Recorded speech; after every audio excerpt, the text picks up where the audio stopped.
Haleluya, shalom buat semua kita yang hadir hari ini, hari Rabu tanggal 24 Januari 2024.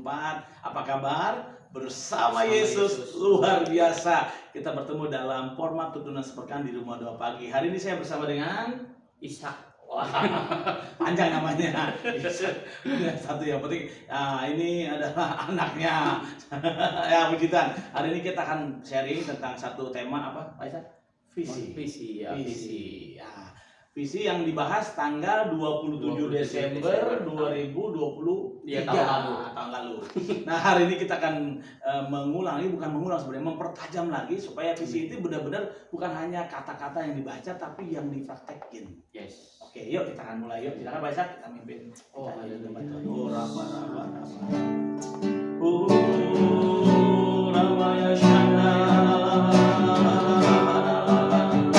Terima kasih Tuhan.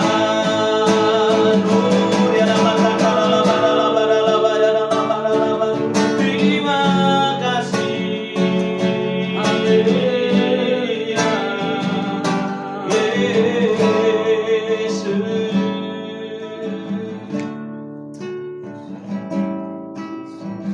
Yesus kau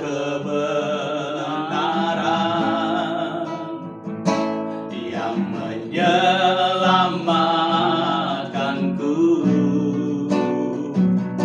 Kau memberikanku hidup dan pengharapan. Ku ikut kehendak-Mu. Yes. Perlu anugerah-Mu. Ku nyatakan janjiku kepadamu. Yesus Tuhan, dalam ku hidup bagimu. Hatiku tetap menyembah-Mu.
ku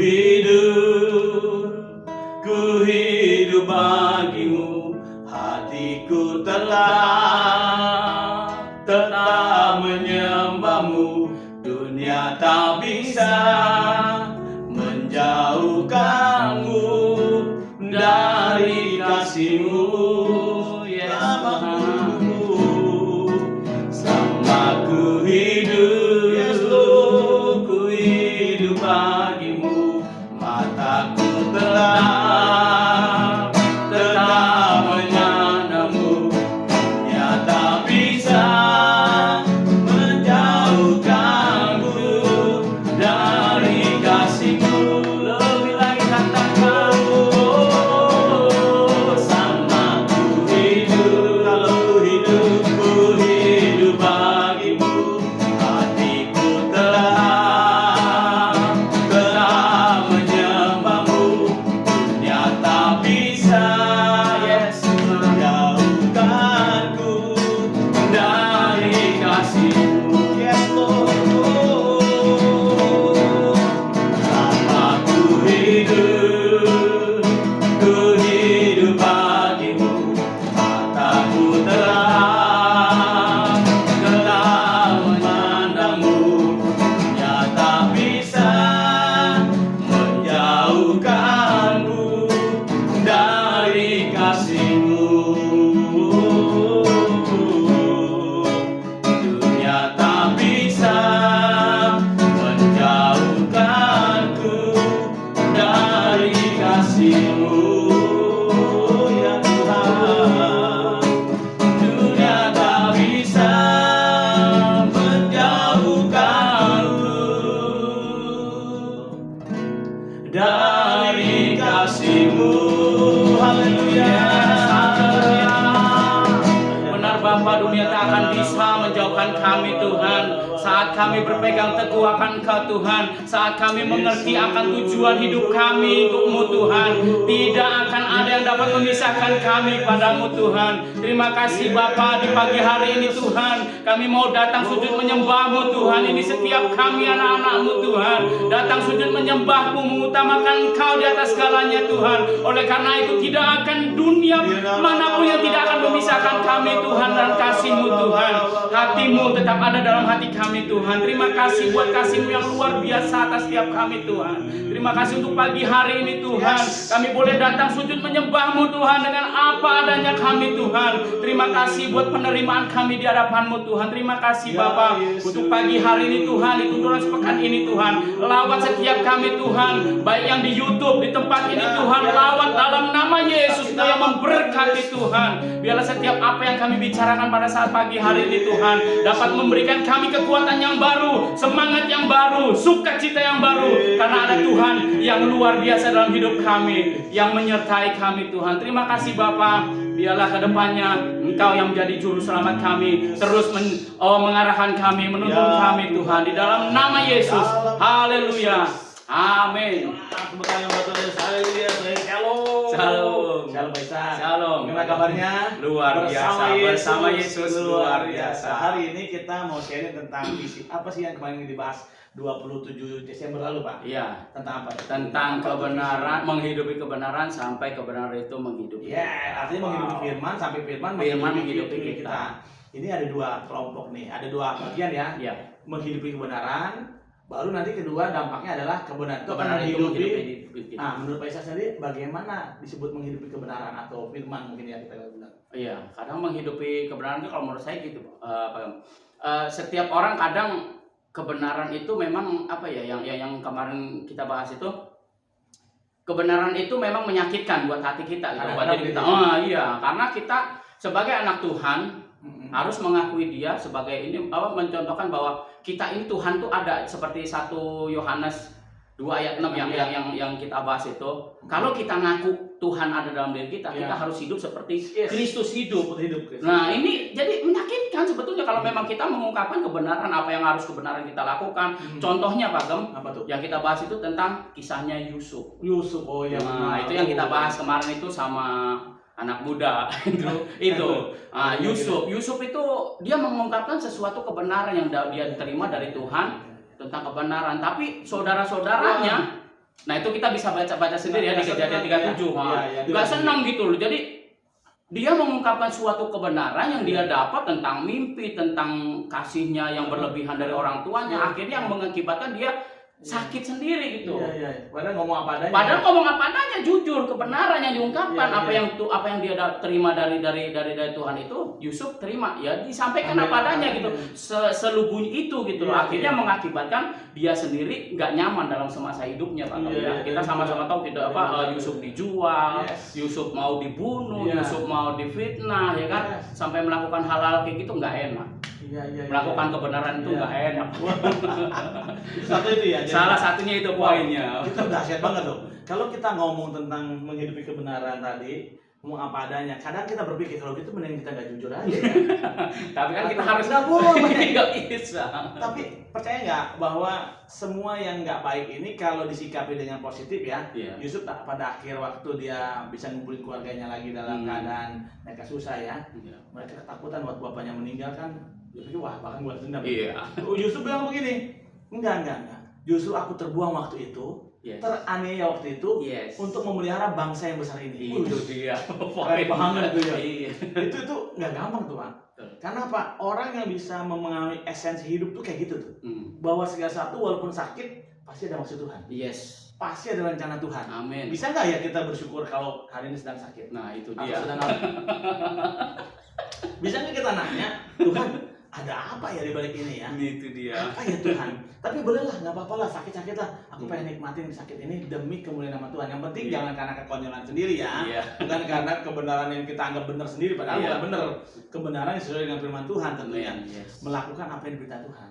Nah kalau saya membaca tadi, kalau kita menyikapi dari peristiwa Yusuf kan bukan berarti orang yang dalam artian udah mengenal sekolah teologi ya kan ya. Tapi kalau boleh saya cerna, Yusuf ini lahir dari hasil pergumulan Rahel. Ya kan ya, Yusuf ini hasil pergumulan Rahel yang teraniaya karena kakaknya ya.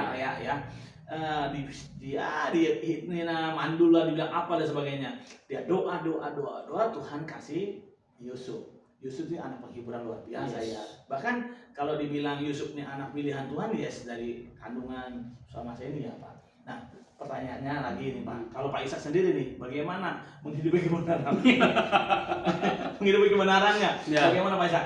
Kalau Pak Ishak sendiri pernah ngalamin nggak kebenaran yang harusnya diomongin kita tahu nih penyakit nih bakalan nih, bakalan sakit juga nih kita nih, tapi akhirnya menang nggak waktu itu? Pernah ngalamin? Pernah ngalamin, atau kalah nggak apa-apa? Ada sisi menangnya, ada sisi kalahnya juga. Pasti namanya kita jalanin hidup.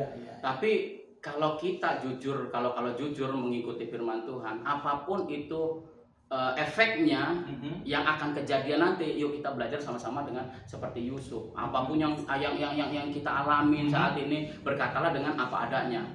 Mau itu diterima, syukur, enggak ya udah. Yang penting sampaikan apa isi hati Tuhan sama kita gitu.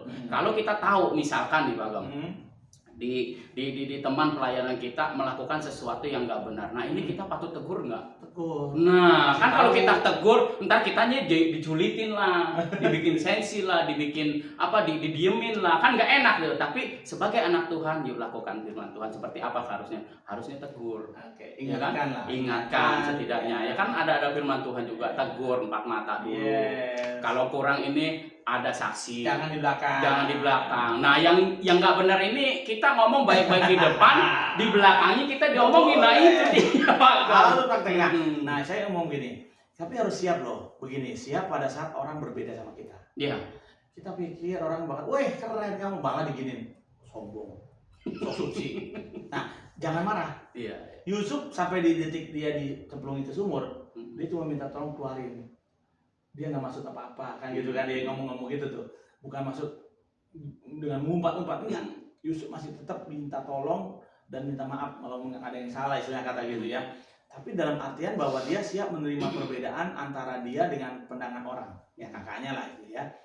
Dia dengan, mungkin saya percaya istri siapa itu Potifar ya, itu kan pasti Potifar pasti ditegur dulu Yusuf kan, kamu gini, enggak Tuhan, saya nggak melakukan. Tapi ya karena dengan istri yang di penjara juga, waktu di penjara dia nggak teriak-teriak demo gitu ya, dia bisa bersyukur ya, dia bisa nikmatin aja di penjara lah, itu hebat banget. Nah kita percaya bahwa yang kayak gitu tuh Yusuf itu bisa terjadi hari ini. Iya. Minimal di depan saya nih, Pak Ishak ini Amin. bisa Amin. seperti Yusuf dalam nama Amin. Yesus. Amin. Dan saudara juga ya, Amin. yang di rumah juga ya, Pasti. bisa seperti Yusuf. Saya juga mau belajar seperti Yusuf. Artinya apa? Mengenal dengan secara global bahwa Tuhan punya rancangan. Emang pahit, emang sakit, tapi pernyataannya nyatanya ya. Makanya kadang-kadang saya di gereja juga suka sampaikan suatu mimpi pernyataan. Nanti gereja ini akan begini, terkatakan tuh our home dan mungkin orang bilang ngomong gedenya. Dulu waktu gereja ini memulai kan kita ngomong 4 miliar. Dulu ada yang ketawain saya di belakang. Sampai lagi ke saya udah kurang ajar bener ya. Udah ngomong di belakang saya, ada yang nyamping saya tahu jadinya. Aduh, ngomong 4M, ember kali diketawain. Tapi saya bersyukur, saya nggak mau respon dengan negatif. Saya bilang saya senyum-senyum aja sambil berkata iya emang sekarang masih ember, besok em beneran. Amin. Dan hari ini kalau Tuhan izinkan nanti terjadi akan berjalan. Haleluya. Nah, berarti sekarang kita masuk bagian kedua ya. Yang pertama kan sakit tapi tetap lakukan karena kita punya visi besar. Ada rancangan Tuhan. Yang kedua adalah bagaimana firman menghidupi kita jadinya. Jadi kan kita menghidupi firman walaupun sakit. Sekarang firman menghidupi kita. Nah, di sini Pak Ishak ada temuin nggak mutiaranya? Ini kalau yang saya bahas kemarin itu tentang perjalanan Yosua, Pak Gam. Yosua. Nah, kita ngambil lagi tokoh Alkitab lagi, Yosua. Okay. Yosua ini tentang Yosua. Yosua itu waktu dia punya visi ke depan, dia harus melanjutkan Musa, ya kan tongkat estafet ini di Musa. Nah, kita bisa lihat di 1 Yosua 1 ayat mulai dari 6 sampai 8 lah itu. Nah, itu jadi Yosua itu harus dikuatin. Kalau Tuhan itu akan menyertai Yosua sebagai pengganti Musa. Kamu jangan takut, kuatkan dan teguhkan hatimu. Nah, sampai dia intinya di ayat yang ke-8 dia bilang gini. Tapi ingat ini. Renungkan Taurat Tuhan ini loh. Perkatakanlah siang dan malam, itu lakukan.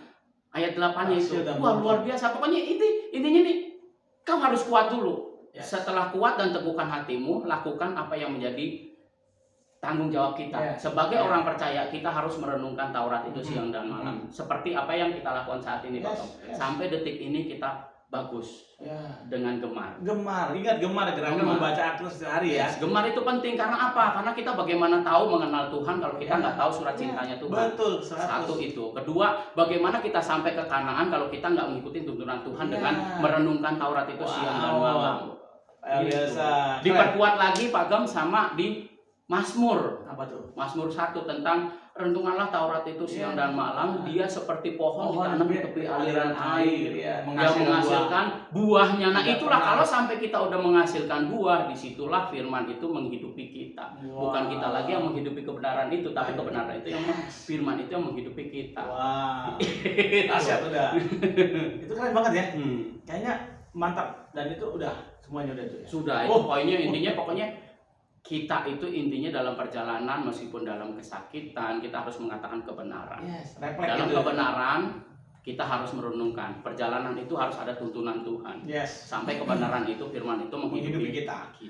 Ibaratnya gini, saya ini aja contoh saudara ya. Pertama kita dulu pakai celana. Celana nih Pak. Orang tua kita pasti suruh, ayo kanan dulu kanan, ayo satu mana kanan ini kanan nih, ayo angkat kaki kanan, diajarin makanan. Sekarang teman-teman semua yang udah dewasa, udah besar lah, udah SMP misalnya, SMA bahkan udah kayak begini kita nih, nggak mungkin disuruh kanan dulu mana kanan ya, enggak, refleks kanan dinasih duluan. Itulah disebut menghidupi. Sudah tadinya kan dilatih untuk menghidupi, nah sekarang dibalik. Pengenalan kita atau pemahaman kita yang menghidupi kita, nggak perlu lagi ngomong, nggak perlu refleks langsung lakukan. Jadi kita tuh udah kayak punya sense, kemampuan untuk menangkap, ini maksudnya begini, ini maksudnya begini. Jadi udah kebiasaan. Sama seperti napas ya, Tuhan tuh kan kasih kita napas. Kita nggak tahu cara napas hidup kita, kok sekarang bisa hidup nih, jantung berdetak. Itulah menghidupi, dia hidup sendiri, dia bergerak sendiri. Nah waktu dia bergerak Pak, saya percaya jalan berkat, jalan hikmat terbuka. Saya mengatakan kalau orang dihidupi firman, kemanapun melangkah dikatakan Tuhan menyertai, kemanapun diutus Tuhan akan mengadakan mujizat. Amin. Itu percaya. Mujizat itu bukan berarti harus yang bangkit yang lumpuh berjalan, tapi mujizat itu pada saat kita bisa mengenal bahwa Allah ada di sini, melihat Tuhan ada di sini. Keberatan yang terbesar dari Tuhan adalah waktu orang nggak bisa melihat Tuhan lagi. Banyak orang ada di gereja tapi nggak bisa melihat Tuhan. Karena buktinya ribut, buktinya masih sempat benci, berarti nggak melihat Tuhan. Padahal sebelah kita tuh ada Tuhan. Nah, Pak Ishak nih, Yes. di dalam Pak Ishak ada Tuhan. Amin. Dan saya melihat Tuhan di dalam Pak Ishak. Yes. Nah, waktu saya melihat Tuhan di dalam Pak Ishak, itulah firman yang menghidupi saya. Sehingga saya nggak mudah harus patah hati dengan dia. Misalnya kalau ada Pak Ishak, kalau saya enggak, sama saya mah Amin. akrab banget, sohib banget gitu kan. Tapi misalnya ada hal namanya manusia ya, ada beda pikir, beda kata. Kita bisa memahamin. Tuhan mengajar saya lewat dia nih. Jangan-jangan dia ngomong begini nih, Tuhan lagi sedang. Ya kayak Daud lah, sama si Mei. Ya. Dia ngutuk-ngutuk itu si panglimanya siapa tuh ya, mau bunuh aja, sudah aku paham dia. Yoab ya. Oh, jangan Tuhan yang ngomong. Yes, itu namanya firman menghidupi. Yes. Dia lihat Tuhan di dalam perkataan Simei yang sedang mengutuk loh, bukan memberkati loh. Iya. Bayangin itulah firman yang menghidupi. Bahkan kita tuh bukan hanya berjalan karena kekuatan kita. Segala sesuatu nggak membuat kita jadi lemah, segala sesuatu nggak membuat kita jadi jerah atau kita jadi frustasi. Itu ngomongnya negatif, apalagi yang memberkati, jangan ngomong lah. Memberkati kita pasti kuat ya kan. Tapi dalam hal yang negatif sekalipun kita jadi kuat karena firman menghidupi kita. Yang kita lihat di kejadian ini adalah ada Tuhan di situ. Oh, belajar dari situ, dapat inspirasi dari situ. Nah, visi ini nggak berubah. Visi ini menjadi visi utama kita sebagai implementasi dari DNA. DNA kita apa? Restorasi Pondok Daud. Apa itu? Prajurit-prajurit Tuhan yang gagah perkasa, yang mempunyai gaya hidup doa, pujian, penyembahan bersama-sama dalam unity siang dan malam yang melakukan kehendak Bapa pada zaman ini. Dari DNA itu melahirkan visi. Nah, yang kita pegang ini visi sekarang ini adalah menghidupi firman sampai firman menghidupi kita masing-masing. Haleluya. Rasanya itu mantap ya. Yes. Nah, ini kayaknya Pak Ishak udah semua udah lengkap dan makin tajam loh sekarang. Yes. Siapapun yang mengikuti Rumah Doa Pagi hari ini jangan pernah ketinggalan lagi. Karena kita terus akan menghidupi firman sampai firman menghidupi kita. Yes. Tandanya apa? Kita bertumbuh, kita Amin. berbuah, kita berdampak Yes. bagi orang banyak. Haleluya. Amin. Kayak gitu ya Pak Ishak ya. Iya. Dan saya mau berdoa buat kita semua yang hadir hari ini di rumah-rumah dimanapun kita berada. Yuk, Yes. firman yang menghidupi kita ini akan menguatkan kita. Mari Amin. kita berdoa. Bapak, aku berdoa bersyukur Tuhan buat anugerah-Mu yang besar bersama Pak Ishak di sini.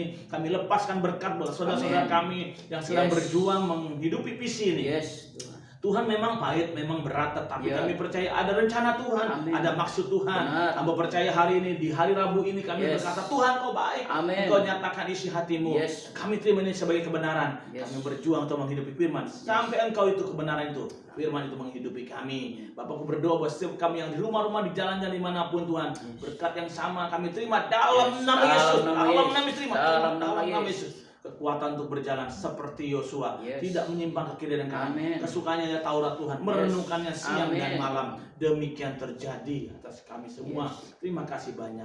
Ini doa kami naikkan di dalam nama Tuhan Yesus Kristus. Haleluya. Amin. Tepuk tangan buat Tuhan Yesus. Saudara jangan lupa ya, ini hari Rabu, besok Jumat masih ada Pak. Ya. Tuntunan sepekan dalam format tuntunan sepekan Rumah Doa Pagi. Hari Kamis besok Pak, Yes. masih ada. Jadi jangan pernah ketinggalan ya. Oke, karena itu saya Anton. Ishak. Ucapkan terima Tuhan Yesus memberkati ya. Tuhan Yesus Shalom. Shalom.